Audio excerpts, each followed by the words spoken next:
بسم الله الرحمن الرحيم ووصينا الإنسان بوالديه حملته أمه وهنا على وهن وفصاله في عامين أن اشكر لي ولوالديك إلي المصير. أعوذ بالله من الشيطان اللعين الرجيم. بسم الله الرحمن الرحيم. الحمد لأهله والصلاة على أهلها. أما بعد، قال مولانا أمير المؤمنين علي بن أبي طالب صلوات الله وسلامه عليه: واعلم أن الذي بيده خزائن السماوات والأرض قد أذن لك في الدعاء وتكفل لك بالإجابة وأمرك أن تسأله ليؤتيك وتسترحمه ليرحمك، ولم يجعل بينك وبينه من يحجبك عنه، ولم يلجئك إلى من يشفع لك إليه، ولم يمنعك إن أسأت من التوبة، ولم يعاجلك بالنقمة، ولم يعيرك بالعنابة، ولم يفضحك حيث فضيحة بك أولى، ولم يشدد عليك في قبول الإنابة. صدق مولانا أمير المؤمنين علي بن أبي طالب صلوات الله وسلامه عليه. سامعین و ناظرین کرام، موضوع سخن، موضوع گفتگو تربیت اولاد. حسب دستور سرنامہ کلام میں مولا کائنات امیر المومنین علی بن ابی طالب کے مکتوبات میں سے مکتوب نمبر 31 کے چند کلمات تلاوت کرنے کا شرف حاصل ہوا. مولا کائنات امیر المومنین اپنے فرزند عزیز، اپنے دلبند عزیز حضرت امام حسن مجتبی سے مخاطب ہو کے فرما رہا ہے: وَاعْلَمْ أَنَّ الَّذِي بِيَدِهِ خَزَائِنُ السَّمَاوَاتِ وَالْأَرْضِ، یقین رکھو جس کے قبضہ قدرت میں آسمان اور زمین کے خزانے ہیں. قد اذن لك في الدعاء وتكفل لك بالإجابة، اور اسی پروردگار نے جس کے قبضہ قدرت میں آسمان اور زمین کے خزانے ہیں، اسی پروردگار نے تمہیں سوال کرنے کی اجازت دے رکھی ہے اور قبول کرنے کا ذمہ لے لیا ہے. یعنی دوسرے لفظوں میں یوں کہوں کہ اگر مانگنا ہے، سوال کرنا ہے، اگر کسی در کے سامنے جھکنا ہے تو اس در میں جھکے جس کے دست قدرت میں، جس کے قبضہ قدرت میں آسمان اور زمین کے خزانے ہیں. اگر حقیقی معنوں میں اس کی پرستش کرتے ہوئے، اس کی عبادت کرتے ہوئے، اس کے بارگاہ میں سر بسجود ہو کر اگر حقیقی دل سے اس بارگاہ سے مانگے تو وہ ذات جس کے خزانے میں کسی چیز کی کمی نہیں ہے، جس چیز کو مانگو وہ چیز دے دے گا. مولا کائنات آگے فرماتے ہیں: وَأَمَرَكَ أَن تَسْأَلَهُ لِيُؤْتِيَكَ، اور حکم دیا ہے کہ تم خود مانگو تاکہ وہ دے. رحم کی درخواست کرو تاکہ وہ رحم کرے. دنیا کے بادشاہ یا دنیا کے اندر جو اپنے آپ کو بڑے بنا کر بیٹھتے ہیں، ان کے اندر رحم، اگر ان کے ہاں جا کے اگر رحم کی درخواست کرے تو ایسا ہوتا ہے کہ بہت ساروں کو ان کے در سے دھتکارا جاتا ہے. رحم کی اپیل لے جانے کے باوجود رحم ان سے نہیں ملتی ہے. اگرچہ ان کا سیٹ، ان کا رتبہ، ان کی منزلت قلیل ہے اور اس دنیا تک محدود ہے، وہ بھی ذات الہی نے دی ہوئی ایک مقام و منزلت ہے. پروردگار چاہے تو وہ چھین سکتا ہے، لیکن اگر رحم کی درخواست ایک ایسے بارگاہ سے کیا جائے کہ جو کیا ہے، رحمان و رحیم ہے، جو ہر ایک کے اوپر رحم کرنے والی ذات ہے، اس بارگاہ سے رحم کرنے کی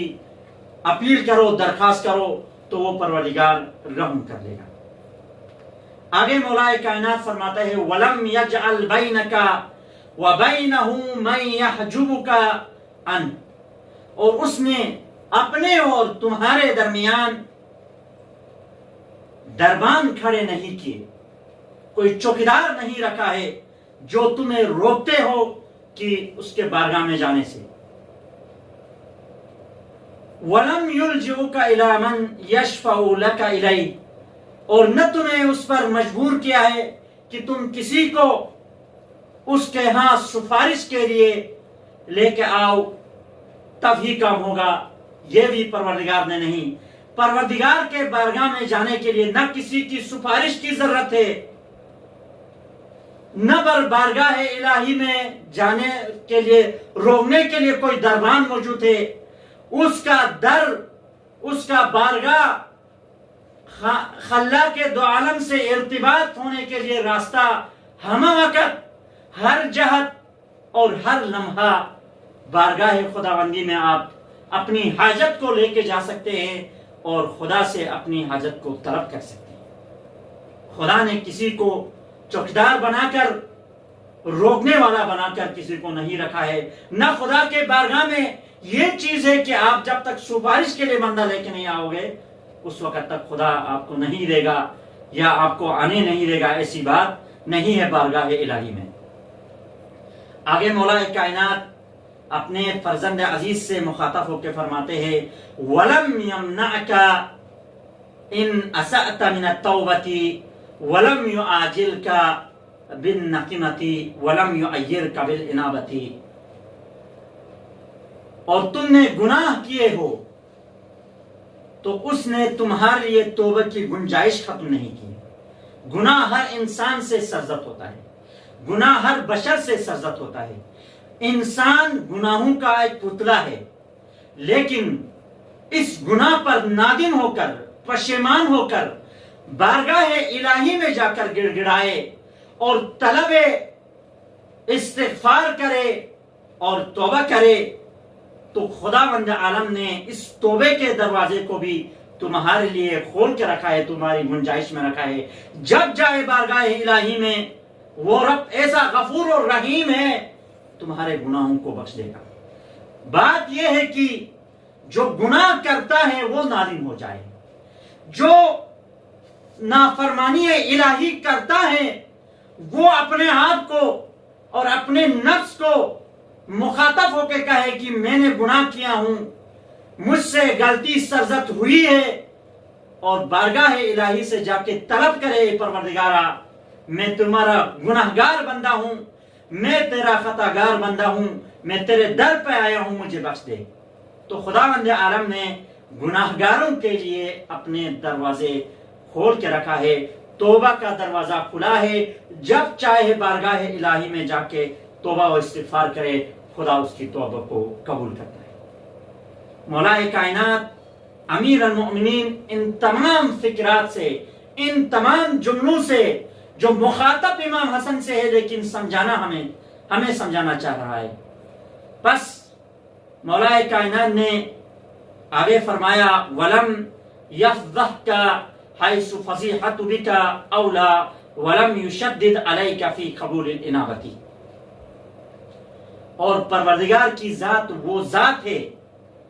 اور نہ توبہ اور انابت کے بعد وہ کبھی تانا دیتا ہے. اگر انسان کسی انسان کے سامنے جھکے تو ممکن ہے کہ اس کا مسئلہ حل بھی کرے، لیکن کچھ عرصے، کچھ لمحات کے بعد وہ بطور تانا اس کو پیش کرے گا کہ میں نے تمہاری یہ مشکل حل کی، میں نے تمہارے اس وقت یہ کام کیا. تانا دے گا، آپ کو ستائے گا. لیکن بارگاہ خداوندی، خدا کی بارگاہ، ذات الہی وہ ہے جب آپ توبہ و انابت کے بعد اگر خدا توبہ قبول کرے تو تمہیں توبہ یعنی توبہ کی وہ طعنے نہیں دے گا، نہ ایسے مواقع پر اس نے تمہیں رسوا کیا ہے جہاں تمہیں رسوا ہونے چاہے تھا، لیکن خداوند عالم وہ ذات ہے، وہ ستار العیوب ہے، تمہارے عیوب کے اوپر پردہ ڈالتا ہے اور تمہاری رسوائی نہیں چاہتا ہے۔ وہ رحیم ہے، وہ اپنے مخلوقات سے رحم اور محبت کرنے والی ذات ہے، وہ تمہارے عیوب کو افشا اور نشر نہیں کرتا ہے۔ یہ نشر کرنے کی صفت بندوں کے اندر ہے، ہمارے اندر ہے، ہم گناہگاروں کے اندر ہے، لیکن ذات الہی اپنے بندوں کے اوپر اتنا مہربان رب ہے کہ وہ ہر وقت ہمیں غلطی کرتے ہوئے دیکھتا ہے، لیکن پروردگار عالم ہماری اس غلطی کو افشا نہیں کرتا ہے، رسوا نہیں کرتے ہمیں، اور اس نے توبہ قبول کرنے میں تمہارے ساتھ سخت گیری بھی نہیں کی۔ آخری جملہ مولا کائنات کا یہ فرماتا ہے اپنے بیٹے سے کہ خداوند عالم نے توبہ قبول کرنے میں کوئی سختی سے سخت گیری یا شرائط مختلف نہیں رکھی۔ تو ہمیں چاہے کہ بارگاہ الہی سے اپنے گناہوں کی بخشش کروائیں اور خدا سے طلب بخشش کرے، اور اپنی ذات سے اور اپنی اسرہ اور ماتحت رہنے والوں کو یہ ہدایت کرے کہ جب بھی مانگنا ہے تو ذات الہی سے اور اس کے در سے مانگے، جس در سے کبھی بھی انسان کو ٹھکرایا نہیں جاتا، دھتکارا نہیں جاتا ہے، اس در پہ جا کے کیا ہے مانگا جائے۔ تو سامعین و ناظرین کرام، یہ مولا کائنات کے مکتوب نمبر 31 کے کچھ کلمات ہیں۔ موضوع سخن تربیت اولاد ہے، مربی کے اصول و شرائط کے حوالے سے گفتگو چل رہی ہے۔ سابقہ نشست میں چند مطالب بیان کر چکا ہوں، یعنی چند شرائط مربی کے بیان کر چکا ہوں۔ آج کی نشست میں انشاءاللہ 2-3 شرائط بیان کر کے آپ کی زحمت کو تمام کروں۔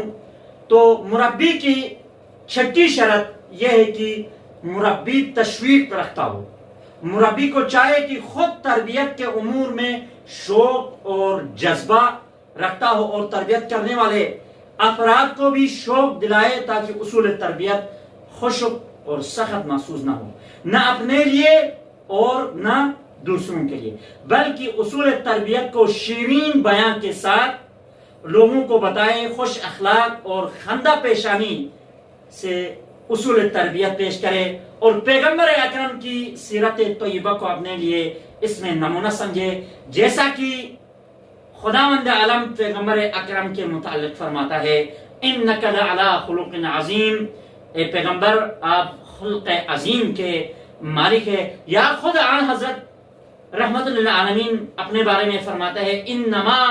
بعثت لاتمم مکارم الاخلاق، مجھے صفات اخلاق کو منزل تکمیل تک پہنچانے کے لیے بھیجا گیا ہے، لذا اصول تربیت کو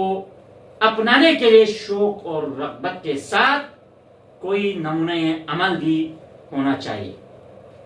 تاکہ مربی کے لیے تربیت کے امور انجام دینا آسان ہو، اور تربیت کے اصول کو اپنانے کے لیے یہ بھی شرط ہے کہ مضبوط ارادے سے کام لے۔ مربی کو چست ہونا چاہیے اور سست اور احساس کمتری کا مظاہرہ نہیں کرے، یعنی دوسرے لفظوں میں یوں کہوں کہ مربی کے جو شرائط میں سے 7ویں شرط یہ ہے کہ ارادے میں مستحکم ہو۔ اصول تربیت میں کمزور ارادہ یا سست ارادہ مربی کے لیے کیا ہے ضرر رساں ہے، بلکہ مربی اپنی نظر اور فکر کو بلند رکھے اور تربیت کرنے والوں کو اپنے اٹل ارادے سے ہی آگے بڑھایا جا سکتا ہے۔ تربیت کے اصول میں ہمیشہ وہ افراد کامیاب ہوتے ہیں جو ارادے اور جدیت سے کام لیتے ہیں، جن کا ارادہ مضبوط ہو اور جدیت سے وہ کیا ہے کام لیتا ہو، ہر آئے دن اپنے ارادے کو یعنی تبدل اور تغیر نہیں کرتے ہیں، اور مشکلات کا مربی جو ہے مشکلات کا ڈٹ کر مقابلہ کرتے ہیں اور کبھی نہیں گھبراتے، بلکہ مربی میں اس قدر جذبہ اور شوق ہو کہ ہر آنے والے مسائل اور مشکلات کو اچھے طریقے سے حل کرنے کی استطاعت اور اس کے اندر قوت ہونی چاہیے۔ پس مربی کو ضروری ہے کہ وہ ارادے میں مستحکم ہو، اور ساتھ ساتھ ارادے میں مستحکم ہونے کے ساتھ ساتھ کوئی نمونہ عمل انتخاب کرے تاکہ تربیت کے امور کو خوش اسلوبی سے انجام دے۔ یعنی یوں کہوں کہ مربی کے اصول و شرائط میں سے آخری شرط نمونہ عمل ہے۔ یعنی مربی کے لیے تربیت کے امور کو انجام دینا اس وقت آسان ہوتا ہے کہ جب اس کے لیے کوئی نمونہ عمل موجود ہو، اس کے سامنے ایک ایسی سیرت موجود ہو یا ایک ایسی ذات کی سیرت موجود ہو جیسا کہ انبیاء، اولیاء ہے، چار معصومین کی سیرت ہمارے لیے موجود ہے۔ تاریخ میں ایسی کئی مثالیں نمونے مل سکتے ہیں کہ جن میں سے کسی ایک کو بطور نمونہ بنا کر مربی اپنے امور تربیت کو آسان بنا سکتا ہے۔ قرآن مجید میں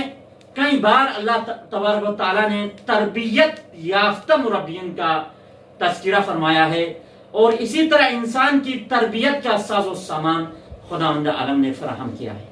خود سورہ حشر کی آیت نمبر 7 کے یہ فقرات، یہ جو جملے ہیں، وَمَا أَتَاكُمُ الرَّسُولُ فَخُذُوهُ وَمَا نَهَاكُمْ عَنْهُ فَانْتَهُوا، پیغمبر اسلام جس چیز کا حکم دے اس کو انجام دو، اور جن امور سے تمہیں روکیں اس سے رک جاؤ، یا یوں کہوں کہ جو تمہیں دیں اسے لے لو اور جس سے منع کرے اس سے رک جاؤ۔ بہرحال پیغمبر اسلام مربی کامل اور انسان کامل، اور اپنی مربی کامل ہونے کی سند اللہ تبارک تعالیٰ سے لی ہے۔ اس کی ذات الہی کو، اس کی ذات کو، پیغمبر اکرم کی ذات مبارک کو اپنے لیے نمونہ عمل بنا کر کس طرح پیغمبر اکرم اس کفار کے معاشرے میں کیسے اخلاق کے ساتھ بڑوں سے لے کے چھوٹوں تک، چھوٹوں سے لے کے بڑوں تک کیسے پیش آتے تھے، اس سیرت کو اخذ کر کے مربی کو اپنی تربیت کی اس مشن کو آگے بڑھانا چاہیے۔ بلکہ پیغمبر اکرم اس کفار مشرکین کے جس معاشرے میں آپ رہ رہے تھے، لوگ آپ کو صادق اور امین سے پکارا کرتے ہیں۔ یعنی آپ کی سیرت طیبہ، پیغمبر اکرم کی سیرت اس نہج پر تھی کہ ان کے دشمن اور مخالفین پیغمبر کے دین کو قبول نہیں کر رہے تھے، لیکن خود پیغمبر کو صادق و امین کہہ کر پکارتے تھے۔ اس کے علاوہ مربی کے لیے اور بھی اس کے علاوہ یعنی نمونہ عمل ضروری ہے کسی بھی مربی کے لیے، کسی ایسی شخصیت کی، ایسی ذات کی سیرت کو اخذ کرے، اس کی سیرت کے مطابق اپنی تربیت اور اپنے اسرت کی تربیت کرنے کی کوشش کرے۔ اس کے علاوہ بھی مربی کے لیے اور بھی مراحل ہے جو تربیت میں بیان کیے جا سکتے ہیں۔ مثلا مربی تربیت دینے والوں کو دینی معلومات سے آشنائی کرائے، اور تربیت کرنے والوں کو خدا پرستی کی دعوت دی جائے، اور تربیت کرنے والوں کو اخلاص اور انسانیت کا درس دیا جائے، انسانیت سکھایا جائے۔ سب سے بڑی شے تعلیم یافتہ ہونا، کامیاب ہونا، پڑھا لکھا ہونا یہ کمال نہیں ہے۔ کمال انسان یہ ہے کہ اس کے جسم سے اس سے انسانیت چھلک، اس سے انسانیت کی بو آئے، اس سے اخلاق کی بو آئے، وہ معاشرے میں ایسا شخص یا ایسی شخصیت بن کر سامنے آ جائے کہ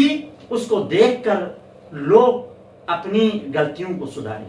اپنے آپ کو اسے دیکھ کر، اس کے کردار کو دیکھ کر کیا ہے اپنے آپ کو سدھارے۔ بس دعا کرتے ہیں، اور انشاءاللہ آنے والی نشست میں تربیت کے جو بنیادی اور اساسی عامل ہے ان میں سے وراثت کے حوالے سے کچھ تذکرہ کر چکا ہوں۔ انشاءاللہ آنے والی نشست میں الوراثہ والبیعہ کے اوپر انشاءاللہ تذکرہ ہوگا، یعنی ماحول کے اوپر۔